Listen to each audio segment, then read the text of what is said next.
नमस्कार बच्चों।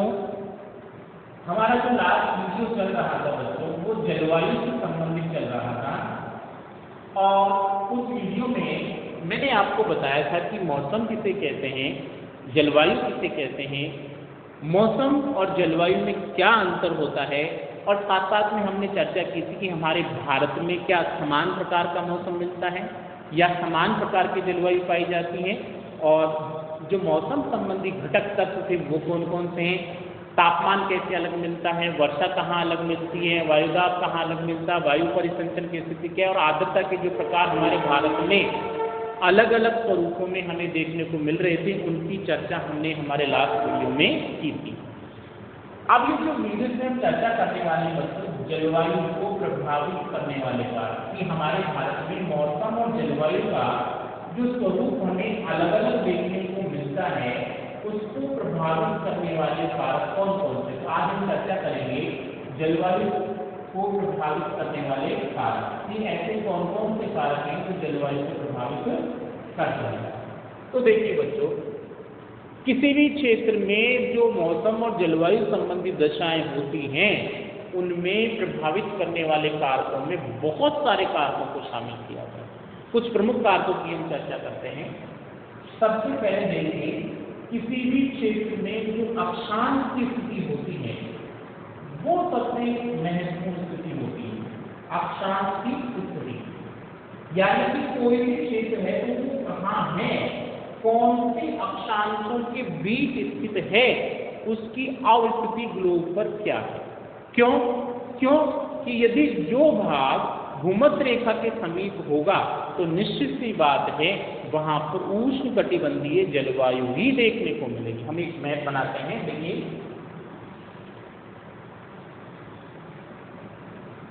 ये हम ग्लोब माने, आपको पता है ये भूमध्य रेखा है, 23.5 डिग्री अक्षांश की कर्क रेखा है और 23.5 डिग्री दक्षिण अक्षांश पर मकर रेखा है और ये 0 डिग्री अक्षांश रेखा या भूमध्य रेखा कहा जाएगा। ठीक है, तो ध्यान दीजिएगा बच्चों, जिन क्षेत्रों की स्थिति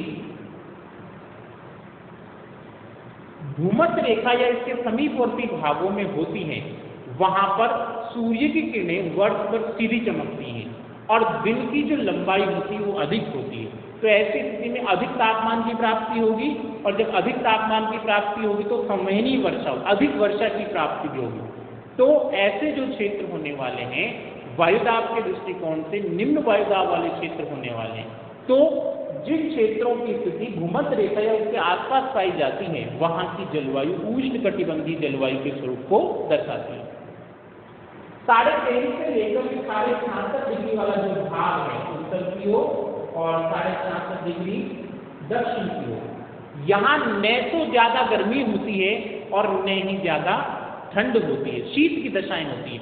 तो मैं एक ऐसा माने कि न तो अधिक उष्णता है और न ही अधिक शीत है, तो एक बार समशीतोष्ण की स्थिति पाई जाती है, समान शीत और उष्ण दोनों की स्थिति यहाँ पाई जाती है 23.5 से लेकर 66 डिग्री उत्तरी अक्षांशों के बीच और दक्षिणी अक्षांश के बीच। तो यहाँ की जलवायु भूमध्य रेखा की जलवायु से अलग होने वाली और विश्व के जिन भागों की स्थिति 66 डिग्री उत्तरी अक्षांश से ऊपर की ओर और 66 डिग्री दक्षिणी अक्षांश से नीचे की ओर है, तो ऐसे जो भाग होने वाले बच्चों वहां पर सूर्य की किरणें क्या करती हैं, तिरछी पड़ती हैं वर्ष भर और साथ साथ में 6 महीने का दिन और 6 महीने की रात होती है। तो ऐसी स्थिति में तापमान की प्राप्ति कम होती है और अधिकांश भाग में वर्ष भर हम ये मानते चलें हिमाच्छादन की स्थिति पाई जाती है। तो इसी कारण वहां पे शीत जलवायु देखने को मिलने वाली, टुंड्रा जलवायु देखने को मिलने वाली, तैगातुल्य जलवायु देखने को मिलने वाली। तो अक्षांशीय जो स्थिति होती है वो जलवायु संबंधी दशाओं का निर्धारण करने में महत्वपूर्ण भूमिका निभाती है। भूमध्य रेखा या इसके निकटवर्ती भागों में स्थिति रखने वाले जो देश होने वाले हैं वो उष्ण या गर्म जलवायु को दर्शाएंगे और जैसे जैसे हम भूमध्य रेखा से उत्तर की ओर जाएंगे या जैसे जैसे भूमध्य रेखा से दक्षिण की ओर जाएंगे अक्षांशों के साथ साथ में सूर्य की किरणों का जो तिरछापन है वो बढ़ता जाएगा और ऐसी स्थिति में जलवायु जो है उष्ण से बढ़कर शीत की ओर अग्रसर होती जाएगी। यानी भूमध्य रेखा पर उष्ण मिलेगी और जैसे जैसे हम उत्तर की ओर दक्षिण की ओर जाएंगे उष्णता कम होती जाएगी और शीत जलवायु की दशाएं धीरे धीरे क्या होने लग जाएंगी, बढ़ने लग जाएंगी। तो ये पहला कारक था जो जलवायु को प्रभावित करने वाले कारकों की श्रेणी में शामिल किया जाता है। हमारे भारत की स्थिति भी ऐसी कि हमारा जो भारत है वो यहाँ है, इस उत्तरी पूर्वी गोलार्ध में 8 डिग्री 4 मिनट से लेकर 37 डिग्री 6 मिनट के बीच हमारा भारत है। तो 8 4 से और 37 6 ये दो कंडीशन आ गई। दक्षिण में जो भाग होने वाला है वो तो उष्ण कटिबंध में होने वाला है, और कर्क रेखा के ऊपर 23.5 से ऊपर जो होने वाला उपोष्ण कटिबंध में होने वाला। तो हमारे भारत की जलवायु अलग अलग प्रकार की देखने को मिलती है, मुख्यतः उष्ण कटिबंधीय जलवायु के रूप में और उपोष्ण कटिबंधीय जलवायु के रूप में देखने को मिलती है। दूसरी जो स्थिति है बच्चों, भारत की जलवायु को प्रभावित करने वाला जो कारक है वो कौन सा है? हिमालय पर्वत की स्थिति। आपने भारत के भू आकर्षित प्रदेशों में पढ़ा था कि भारत का जो उत्तरी भाग है, भारत की जो उत्तरी सीमा बनाता है वो कौन बनाता है? हिमालय पर्वत बनाता है। और हिमालय पर्वत की स्थिति के कारण ही हमारी भारत की जलवायु का नियंत्रण भी होता है। कैसे होता है जब हम चर्चा करते हैं। मैं यहाँ पे काल्पनिक रूप से भारत का मैप बना रहा हूँ। यहाँ देखिए, ये हमारे भारत का डायग्राम हो गया और ये हमारे भारत की लगभग स्थिति हो उत्तरी भारत। तो ये जो पूरा पार्टीशन आप यहाँ देख रहे हैं ये कौन सा? हिमालय पर्वत के प्रदेश है। हमने भारत के भू आकर्षित प्रदेशों में भी आपको बताया था ये हिमालय पर्वत के प्रदेश। यहाँ पे हिमालय फैला हुआ है और हिमालय फैला हुआ तो है, साथ साथ उसकी ऊंचाई भी ज्यादा है। तो ऐसी अधिक ऊंचाई होने के कारण जब मानसूनी हवाएं दक्षिणी भारत से उत्तर की ओर आती हैं तो वो हिमालय से टकराती हैं और टकराने के बाद वापस लौटती। यदि हिमालय नहीं होता तो मानसूनी हवाएं पार करके चली जाती आगे, तो जो बरसात हो रही है हमारे भारत में नहीं हो पाती, तो मानसूनी जो जलवायु हमारे भारत में हो सकता नहीं देखने को मिलती। या फिर हम ऐसा कहें कि जो हिमालय पर्वत भारत की उत्तरी सीमा बनाता है ये उत्तर में नहीं होता, तो यहाँ आप देख रहे हैं रूस वाला भाग है, चीन वाला भाग है, साइबेरिया से जो ठंडी हवाएं कहाँ आती हैं? इधर की ओर आती है। तो जो ठंडी हवाएं आती हैं तो फिर हिमालय से टकराती हैं। उन ठंडी हवाओं को हिमालय भारत में प्रवेश करने नहीं देता। यदि मान लीजिए हिमालय नहीं होता तो ठंडी हवाएं भारत में प्रवेश करती और हमारी भारत की जो जलवायु हो कैसी रहती? शीत जलवायु के रूप में कन्वर्ट हो सकती थी। तो हिमालय पर्वत की जो स्थिति है वो हमारे भारत की जलवायु को निर्धारित करने में एक महत्वपूर्ण कारक की भूमिका निभाती है। और हिमालय की स्थिति के कारण ही हमारे भारत की जो जलवायु है उसकी स्थिति हमको समान देखने को मिलती है, या फिर हम ऐसा कहें सम स्थिति में बनी हुई प्रतीत होती है। तो हिमालय पर्वत भारत की जलवायु का मतलब ये नहीं कि हवाएं आ रही हैं, फिर बरसात भी है, तापमान भी है, वायु दाब भी है, आर्द्रता की प्रकार, इन सभी पर हिमालय पर्वत का महत्वपूर्ण प्रभाव पड़ता है। हवाओं को रोकने के रूप में हो या बादलों को रोकने के रूप में हो और बादलों को टकराकर वापस लौटाने के रूप में हो, या साइबेरिया से आने वाली ठंडी हवाओं का अवरोधन करने के रूप, हर किसी न किसी रूप में हिमालय पर्वत के द्वारा हमारे भारत की जलवायु का निर्धारण किया गया है। उसके बाद में देखते हैं मतलब तीसरा जो पॉइंट आता है वो आता है जल और थल का वितरण। जल व थल का वितरण, या फिर आप ऐसा कहें कि जल और स्थल का वितरण। देखिए, किसी भी क्षेत्र में जल और स्थलीय भाग जो मिलते हैं उनका संबंधित क्षेत्र की जलवायु पर बहुत बड़ा प्रभाव पड़ता है। अब हमने देखा कि ये हमारा भारत है और ये हमने भारत बना दिया और ये हमारा दक्षिणी भारत हो गया, ये मान लो, ये घूम के हम यहाँ आ गए, ये दक्षिणी भारत हो गया। तो भारत का ये जो दक्षिणी भाग आप देख रहे हैं, यहाँ पे क्या है? बंगाल की खाड़ी, ठीक है, और यहाँ पे क्या है? अरब सागर, और यहाँ पे क्या है? हिंद महासागर। तो भारत की जो जल और थल का वितरण वो भी असमान है। एक और दक्षिणी भाग में तो जल का ही विस्तार पाया जाता है, दूसरी ओर उत्तरी भारत में थल का ज्यादा विस्तार पाया जाता है। हम ऐसा कहें कि ऊपरी जो भारत है इसके चारों ओर स्थलीय भाग फैला हुआ है और जो दक्षिणी भारत है इसके तीन ओर क्या फैला? जलीय भाग फैला। तो जलीय और थलीय भाग का ये जो वितरण है ये भी जलवायु को प्रभावित करता है। क्यों? क्योंकि जल का और थल का दोनों का जो स्वरूप होता है वो अलग अलग होता है, दोनों की जो गुणधर्मिता होती है वो अलग अलग होती है। यदि मान लीजिए कोई भी स्थलीय भाग होगा तो सूर्य का प्रकाश ग्रहण करने के बाद जल्दी तो गर्म होता है और जल्द ही क्या हो जाता है? ठंडा हो जाता है। लेकिन जल का जो स्वभाव होता है इसके विपरीत होता है। जल को गर्म होने में भी अधिक समय चाहिए और जल को ठंडा होने में भी अधिक समय चाहिए। इसी कारण दक्षिणी भारतीय भाग में जल की अधिकता के कारण न तो अधिक ठंड पड़ पाती है और न ही अधिक गर्मी पड़ पाती है, क्योंकि पानी को ठंडा होने में भी अधिक समय लग रहा है और पानी को गर्म होने में भी अधिक समय लग, इसी कारण दक्षिणी भारत की जो जलवायु है वो लगभग सम जलवायु के रूप में पाई जाती है। इसके विपरीत जो उत्तरी भारत है इसमें स्थल की अधिकता है और इसके चारों ओर भी स्थलीय भाग फैला हुआ मिलता है, तो स्थलीय भाग जल्दी तो गर्म हो जाता है और जल्दी ही ठंडा हो जाता है। इसी कारण यहाँ पे जो मौसम और जलवायु की स्थिति में अंतर पाया जाता है, शीतकाल में तो भयंकर सर्दी पड़ती है और ग्रीष्म काल में भयंकर गर्मी पड़ती है, क्योंकि ग्रीष्म काल में स्थल क्या ज़्यादा गर्म हो जाता है, शीतकाल में स्थल क्या ज़्यादा ठंडा हो जाता है। तो यहाँ स्थिति है वो विषम है, शीतकाल में अधिक ठंड पाई जाएगी, शीतलहर चलने लग जाएगी, ग्रीष्म काल में बहुत अधिक गर्मी पड़ेगी, लू चलने लग जाएगी। तो ये जल और स्थल के वितरण की जो स्थिति है बच्चों, ये भी क्या करती है, भारत की जलवायु को निर्धारित करने वाला एक महत्वपूर्ण कारक बनकर हमारे सामने उभर कर आता है। अब हम नेक्स्ट पॉइंट की चर्चा करते हैं, समुद्र से दूरी। ये भी भारत की जलवायु को प्रभावित करने वाला एक महत्वपूर्ण कारक है।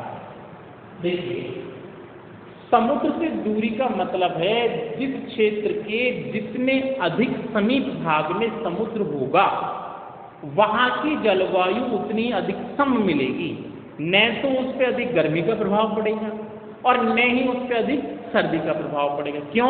क्योंकि समुद्र के जल को प्रभावित करने में लंबा समय चाहिए, ठंड भी होगी तो लंबे समय में ठंडा होने वाला है और गर्मी भी होगी तो ज़्यादा देर में बहुत लंबे समय में गर्म होने। ऐसी स्थिति क्या करती है, उसके समीपवर्ती भाग को जलवायु संबंधी दशाओं पर नियंत्रण करने में महत्वपूर्ण भूमिका निभाती है। दूसरा, समुद्र से हवाएं चलती हैं, तो समुद्र से जब स्थल की ओर हवाएं चलती तो हवाओं का नम स्वरूप पाया जाता है, समुद्र से गुजरने के कारण नमी ग्रहण कर लेती हैं और ऐसी नम हवाएं जब स्थलीय भाग में प्रवेश करती हैं तो स्थलीय भाग में जो गर्मी पाई जा रही थी या गर्मी मिल रही थी उसको कम कर देती है, क्योंकि वायुमंडल में जैसी ही नमी आएगी गर्मी ऑटोमेटिक क्या हो जाएगी, कम हो जाएगी। तो जो भाग जितना अधिक स्थलीय भाग समुद्र के जितना अधिक पास में होगा वहां समुद्री हवाओं का उतना ही अधिक प्रभाव पड़ने वाला है। इसके विपरीत जो भाग समुद्र से जितना अधिक अंदर की ओर होगा, ज्यादा दूर की ओर होगा, तो जैसे जैसे दूरी बढ़ती जाएगी हवाओं का वहां तक पहुंचने के दौरान नमी की मात्रा भी कम होती जाएगी। तो आंतरिक जो भाग होते हैं वो उष्णता को दर्शाते हैं, गर्मी की स्थिति को दर्शाते हैं, लेकिन जो समुद्र तटीय भाग होते हैं उनकी जलवायु सम पाई जाती है, क्योंकि समुद्र से आने वाली हवाओं के द्वारा जो स्थानीय जो वातावरण होता है उसको नियंत्रित कर लिया जाता है। तो कोचीन हो गया, गोवा हो गया, मुंबई हो गया, चेन्नई हो गया, ये ऐसे क्षेत्र हैं जहाँ पर न तो अधिक गर्मी पड़ती है न ही अधिक ठंड पड़ती है, सम जलवायु पाई जाती। क्यों? समुद्र के समीप इनकी जो स्थिति देखने को मिलती है उसके कारण यहाँ की जलवायु आकर्षक हो जाती है और इसी कारण ऐसी जलवायु पर्यटन संबंधी दशाओं के लिए बहुत अधिक महत्वपूर्ण स्थान रखती है, बहुत अधिक महत्वपूर्ण सिद्ध होती है। तो ये एक और चर्चा की बच्चों हमने किससे, समुद्र से जो दूरी थी उसके संदर्भ में हमने चर्चा की कि किस प्रकार से समुद्र से संबंधित जो दूरी रूपी जो दशा है वो कैसे जलवायु को प्रभावित करती है। नेक्स्ट कार्य हम देखते बच्चों समुद्र तल से ऊंचाई, समुद्र तल से ऊंचाई। देखिए समुद्र तल से ऊंचाई वाला जो भाग है वो भी जलवायु को प्रभावित करता है। आपको बहुत अच्छे से पता है कि जैसे जैसे हम नीचाई से ऊंचाई की ओर बढ़ते जाते हैं, प्रति 165 मीटर की ऊंचाई पर 1 डिग्री सेल्सियस तापमान कम हो जाता है, या फिर हम ऐसा कहें प्रति 1000 मीटर की ऊंचाई पर 6.5 डिग्री तापमान कम हो जाता है। तो जो भाग समुद्र तल से जितना अधिक ऊंचा होगा उतना ही वहां तापमान कम मिलेगा और तापमान कम मिलेगा तो वायुदाब ज्यादा मिलेगा। तो और जो भाग जितना कम समुद्र तल से ऊंचा होगा वहां तापमान उतना ही अधिक मिलेगा और तापमान अधिक मिलने वाला है तो वायुदाब क्या मिलने वाला है, कम मिलने वाला है। तो समुद्र तल से जो ऊंचाई बढ़ती जाती है वो भी जलवायु को प्रभावित करने में एक महत्वपूर्ण भूमिका निभाती है। जैसे हम चर्चा करें ग्रीष्मकाल के दौरान हमारे राजस्थान का जो अधिकांश भाग है, मैदानी भाग है, उसमें तापमान लगभग 40 से 50 डिग्री सेल्सियस के बीच पाया जाता है, लेकिन उसी ग्रीष्मकाल के दौरान दक्षिणी राजस्थान में जो सिरोही जिले के अंदर माउंट आबू क्षेत्र है, जिसकी ऊंचाई 1722 मीटर है, अपनी अधिक ऊंचाई के कारण वहां पे गर्मी पड़ती ही नहीं है, ठंड की स्थिति पाई जाती है। और इसी कारण ग्रीष्मकाल में लोग पर्यटन के लिए घूमने के लिए कहाँ जाते हैं? माउंट आबू जाते हैं। तो माउंट आबू की जो ऊंचाई है समुद्र तल से, और हमारे जो राजस्थान का पूर्वी मैदानी भाग है उसकी समुद्र तल से ऊंचाई, उसमें बहुत अंतर है। भाई हमारा जो मैदानी भाग है उसमें ज्यादातर ऊंचाई कितने, 250 मीटर से लेकर 350 मीटर तक मान, इतनी ऊंचाई है पूरे मैदानी भाग, लेकिन वो कितने 1722 मीटर। तो ये ऊंचाई का जो अंतर आया उसने तापमान को घटाया, और तापमान को घटाया तो वायुदाब बढ़ा, वायुदाब बढ़ा तो वर्षा संबंधी दशाओं में अंतर आएगा, वनस्पति में अंतर आएगा। ये सारी स्थितियां जब बदलेंगी तो निश्चित रूप से मौसम संबंधी दशाएं या जलवायु संबंधी दशा, उसमें भी क्या आने वाला, परिवर्तन आने वाला। तो ये सारी ऐसी दशाएं थी जो जलवायु को प्रभावित करने वाले कारकों के रूप में शामिल की जा रही है। और इसी के साथ साथ अंतिम कारक और यदि शामिल करते हैं उच्चावल। धरातल पर जो उबड़ खाबड़ भूमि पाई जाती है, पर्वत है, पठार है, मैदानों की जो स्थिति पाई जाती है, महाद्वीप और महासागरों की स्थिति पाई जाती है, ये भी जलवायु संबंधी दशा को नियंत्रित करने में महत्वपूर्ण भूमिका निभाती है। पर्वतीय भाग, पठारी भाग और मैदानी भाग, तीनों की संरचना और संगठन में अंतर होता है। तो संरचना और संगठन में जो अंतर पाया जाता है उसी के कारण जलवायु संबंधी दशाओं में भी अंतर पाया जाता है। तो ये पूरा जो वीडियो था बच्चों, ये भारत की जलवायु को प्रभावित करने वाले कारकों के रूप में या भारत की जलवायु को नियंत्रित करने वाले कारकों के रूप में था, जिनका मैंने आपको डिटेल से यहाँ पे अध्ययन कराया, वर्णन आज हमने किया। तो ये वीडियो हमारा यहीं समाप्त होता है बच्चों। धन्यवाद।